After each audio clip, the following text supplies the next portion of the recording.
We're back for episode 7, and we're making the first of what will hopefully be many upgrades.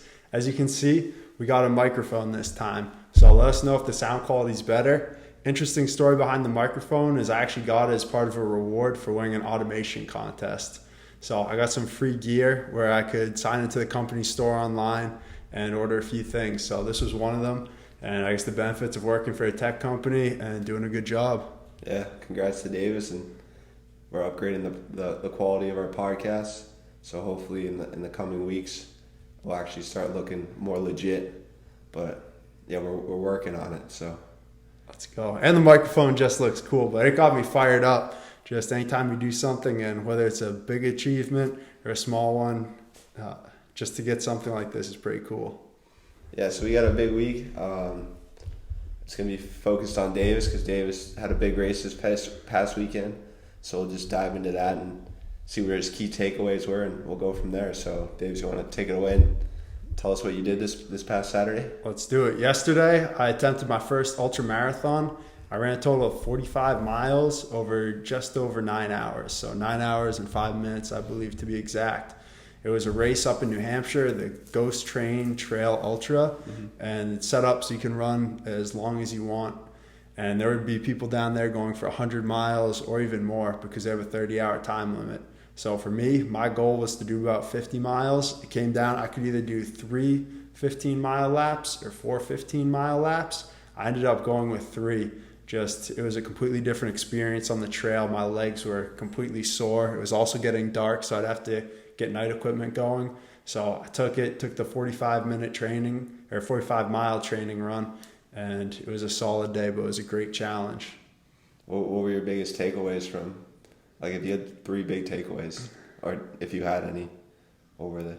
Biggest takeaway it is completely different running on the trails. Usually when we go out and run, we're on the roads where it's flat, it's pavement, it's consistent, and you can get some pretty good speed going. Mm-hmm. But this race was through a wooded path for the most part. It was mostly flat with some hills in between, but you're running over leaves, rocks, sticks, roots. So you have to be careful. I was talking with someone right when we started the race, just coming out at a good pace, and he was saying the biggest difference is you got to lift your feet up, and you're going to have to use a lot of different stabilization muscles, or else you're going to trip, you're going to fall, and it's pretty dangerous. Yeah, damn. So that was the biggest takeaway. But, I mean, after the race, even today, my legs were really sore in places they usually aren't. Mm-hmm. My knees, my hips, all the joints were really sore and tight. Now I'm feeling a lot better. I'm energized up, but it took a lot out of me. It was a great experience. It definitely pushed me, and I'm glad that I did it. Just finished the year off with an ultramarathon. Yeah, I bet a lot of people are wondering why you did it. I mean, you did a full Ironman a month ago, so why an ultramarathon? Biggest thing is I want to have all these life experiences. I know people always talk about the bucket list, going after things they like. And for me, after I finished Ironman, I figured I was still in pretty good shape. So I said, hey, let's go out, try an ultramarathon. I actually only got into this one this past weekend, so I didn't train at all for it. Mm-hmm. I only ran on a trail for a couple miles last week when Tommy was here and we ran through the fells. So pretty much no experience doing it, and just go out, give it my best shot. And hopefully I'll be able to do it sometime in the future and do even better. But if not, I can at least say, hey, I did a marathon that was longer than a regular distance marathon. So I would say it's definitely not on my bucket list. So what are the origins of this item being on your bucket list? Like, is this just recently because you've been doing all these endurance races, or is this stem back to when you were a little kid? Yes, I think it's mostly recent, coming out here and doing the endurance races, trying the marathon, trying the triathlons, the Ironman. And then now this was just another logical one that fits in. How far can you run? And I think when I was a little kid, I remember we'd always like to run pretty far distance. I remember when we were in Florida one time, we wanted to see who could rollerblade the most laps around the little apartment complex. So this kind of just stems on the same thing. Because it's set up, you've got a 15-mile course, just run as many times around as you can. Yeah. And it's just something, I guess, from the time we were little. But it's taking a whole new meaning now. Okay, I've got 2 questions. One is, let's do it. Seems like you're upping the ante each thing. Like you go marathon, half Ironman, full Ironman, ultramarathon. Like, where's it gonna stop? Like, are you gonna get to a point where you'll be climbing Mount Everest? Like, what do you think? I'm not sure. That's something that definitely is on my radar. Mount Everest? I don't know if I'll go that far, but just doing more of these adventure ones. Okay. So because right now it's mostly a 1-day event. Yeah. Where you go out one day and you just give it your all. But I know they have different races. Maybe not climbing Mount Everest, but doing thing like a multiple day bike ride, multiple day run, something like that, where it takes a little more strategy. Because even this ultra marathon, you have to carry the water, you have to carry the gear with you more. Yeah. So I had a backpack with, I think, 2 liters of water in the back, tube coming up. So I'd be able to get water, Gatorade at any time, and it was a whole different factor. So I think doing something like that where it's multiple days. I don't know if I'll be going on the Tour de France or anything like that, but some type of format similar to that. So then, another question I have is, what was your nutrition like? How were you hydrating? I know some people were asking if you were going to have pretzels. Oh, yeah. So what were you eating and how often? So I think one of the big learning experiences I'm having doing these racing is on the nutrition, because I felt a lot better after and going throughout it, just less physical effects. And I started the morning off, I had oatmeal, spinach, and I believe a pear. Okay. So that's my classic breakfast pretty much no matter what type of day it is. And then I drove out an hour to the race site. Once I got there, I drank some water, put water in my backpack and got ready to go. Mm-hmm. I also packed Gatorade endurance gels. So I packed 4 in the backpack to go along with a mix of Gatorade and water. And so on the first 15-mile loop, I felt really good. I was strong. I mean, we usually do 15-mile runs anyways. Mm-hmm. So I was cranking it out, got back to the car, and then I did eat pretzels. That was my go-to. They taste really good after running for a long time, at least to me. I think because of the salt concentration. Mm-hmm. So I probably had like 500 calories of pretzels. I also had a couple Gatorade endurance gels on the run, but nothing serious. I went through most of the water, so I probably drank a liter of water and Gatorade at that point. And I also fueled up with some Pedialyte. Okay. So, do you do any research into nutrition, or are you just doing it whatever you think? I'm just going based on what my body tells me, especially as the race goes on and on. I actually looked up, there was a rule in an ultra marathon, if you think of something more than 3 times, you should get it right away, because chances are your mind's probably thought of it more times than that. So if I was running, I was thinking about water, I was thinking I was thirsty, I'd make sure to drink. And I made sure to drink at least every 20 minutes because it was a long day. Especially, I was able to run for about the first 27 miles of it, but then I had to go down to a run-walk strategy just because my heart rate was through the roof. I think it was at like 150 for about 5 hours at that point. Yeah, that's crazy. And I got it down to about 135. Dang. So then, I forgot the question I was going to step on. The follow-up. I have another one though, but it's kind of off topic. But I can say the third lap was brutal. Yeah, I mean, by the time I started out, my hips were all locked up, my legs, and I just slugged it out. I would say it's definitely a physical battle. When you're on there, you don't want to trip and fall, because they did have a hill where you'd be going, and it's like you're going up almost like a mountain at that point. I remember another question, because I was talking to some people, and I remember in a previous podcast we talked about you don't listen to music. Yeah. So this was 9 hours by yourself in the woods. Where was your mind?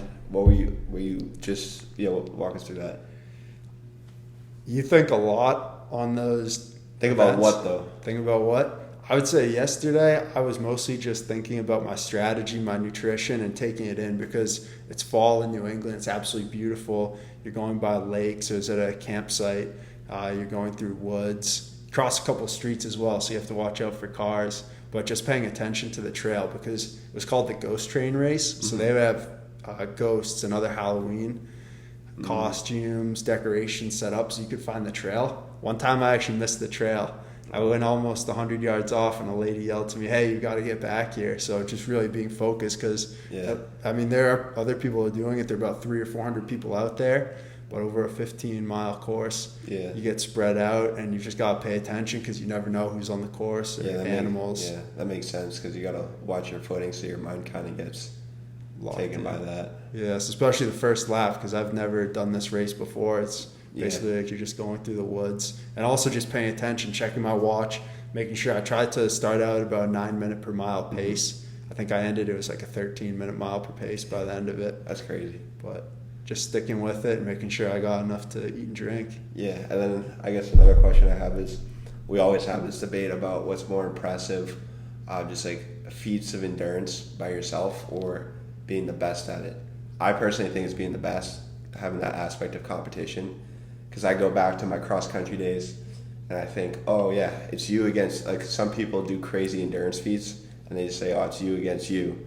But then if you're going up against other people in that same event and you're the best, that's way more impressive in my book. Because in cross country, it's like, oh yeah, I'm pushing myself. But if you come in 150th, you stink. So you're doing all these you against you. Do you think you'll ever get to the point where you specialize in a specific endurance event and try to become really good at it?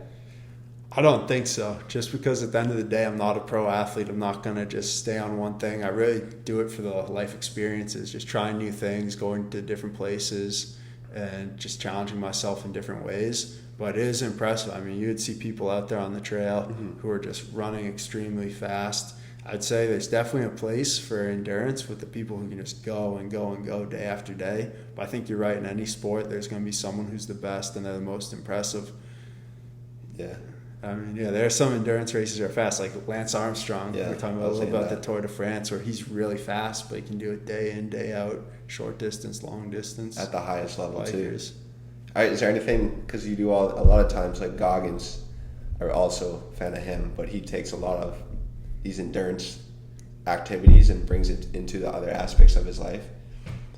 Is anything that you did this weekend going to help you, let's say, in your business aspect of your life, or is this kind of just off to the side, its own thing? I think it's more for fun. It definitely helps you. I know people always say with endurance races, you get to see, okay, I can do this, I can work hard. I think also just the logistics and how you approach it from a strategy. It's almost like a game in and of itself. Like we're talking about nutrition. You have so many options. What are you going to drink? What are you going to eat?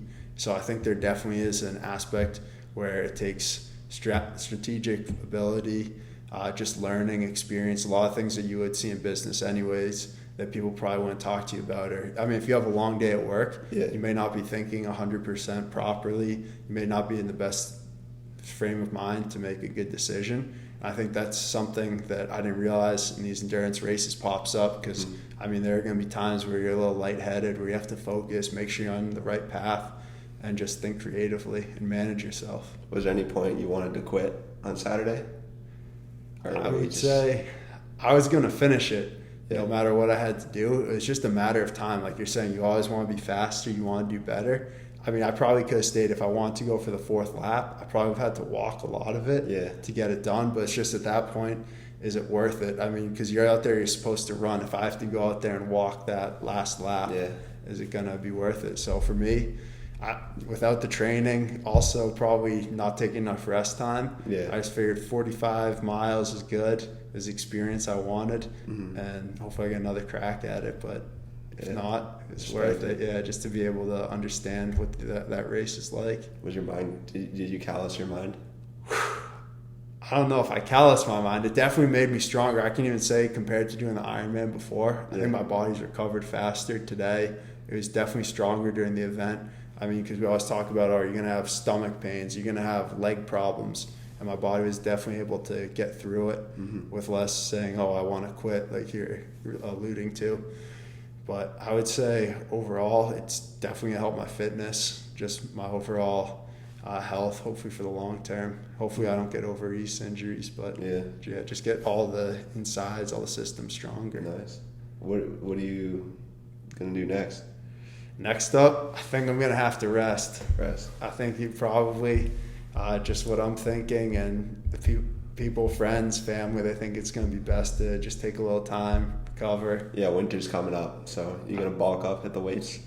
I'm going to do a little weightlifting. I got back into it because I wanted to run the marathon on Halloween, but I'm not sure if I'll be able to. It's probably going to be too much at this point. Yeah, it's because your next race will probably potentially be Boston, right?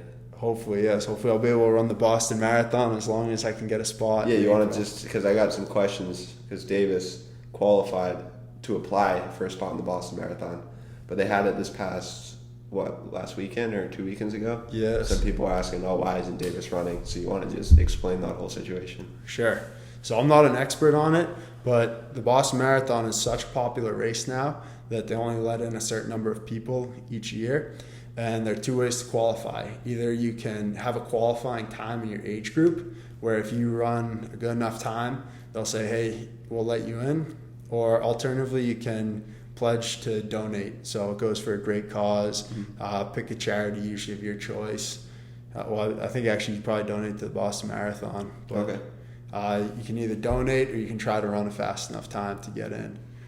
Yeah, so like for instance, 3 hours is the cutoff for our age group, but that doesn't necessarily mean you have a spot. Exactly. So for the age group, I believe it's 18 years old to 34 years old. You have to run a marathon that's 3 hours or faster on a qualifying course. So back in May, Brennan, our other brother Evan, and me, we ran with Colin McShane, who is a legend. And really, I mean, he's doing races all the time. He just did the Chicago Marathon, and he inspires a lot of people, including us. And so when we went there, I ran a time of 2 hours and 56 minutes, I believe. So I hit the cutoff time below 3 hours, so I can submit an application, try to get into the Boston Marathon based on that time. However, the issue is if so many people apply with those qualifying times, then they only accept a certain number of people. So I'm not sure. I think it's based on who has the fastest time. So because I'm right on the edge, I'm not sure if I'll get in.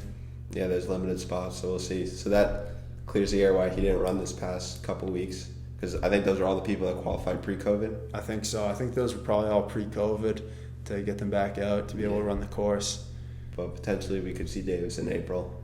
In Boston. I gotta do something. I feel like we're always interviewing Davis, doing all these. You go for the marathon time on Halloween with Tommy. No way. Potentially in the future, but not now. But yeah, do you have anything else you want to say about marathon? I would say I'm probably going to start hitting the weights more. Brennan's on a crazy program right now, getting after. He's saying he's not doing anything, but really he's working out probably an average of 3 hours a day now between lifting, running, and boxing. So we'll get more into his journey pretty soon. Once I start doing things, I'm training right now, but once I start doing cool stuff, hopefully we'll get that going. But it takes time. I'd just say right now, at least for the past months, we've been focused a lot on fitness, nutrition, just once the summer. But hopefully we start going to some other aspects just of life and things that we like to do. Yeah, I guess let us know in the comments if you want to hear specific topics, or if you have any questions for us, let us know. We'll answer them. Or if any guests, we like having guests on because it just gives a different perspective on life, and we learn stuff ourselves. But I would say that's it for this week, and unless you have anything else to add. No, I just say if you've got something you want to do, just do it, because you never know if it's going to be too late. People will say, well, why'd you stack all these endurance events up right after another? That's because you just really never know what's going to happen in life in terms of your health, the people around you, people you care about. So we're definitely lucky to be able to do a couple of these events right in a row. Yeah, and even if you're not doing Davis level stuff, I would say your health, this is me personally talking, is so important, because I mean, it's your body is going to be with you for your entire lifetime. So if you treat it like trash, it's going to hurt you down the line. I mean, right now you can get away with it, but when you're 50, 60, it's going to hurt. Like if you're not working out, your diet's not great, I would definitely consider looking into it and maybe making small choices that can help you out. Even just going to the gym can help you out, because you don't want to be like 60 years old and not being able to walk or having health problems that you could have prevented throughout your entire life. That's my biggest fear, is that I'm doing things now that when I'm 70, I'm going to be like, God damn, if I had just stopped doing this, I could have lived X amount of extra years.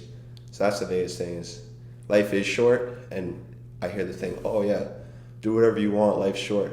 I agree. Like, go out, have fun, don't have regrets, but just know that a decision you can make now as a 20-year-old could affect you later on in life. So just be smart about it, have fun. I'm not saying not have fun, but just think about your future self at the same time.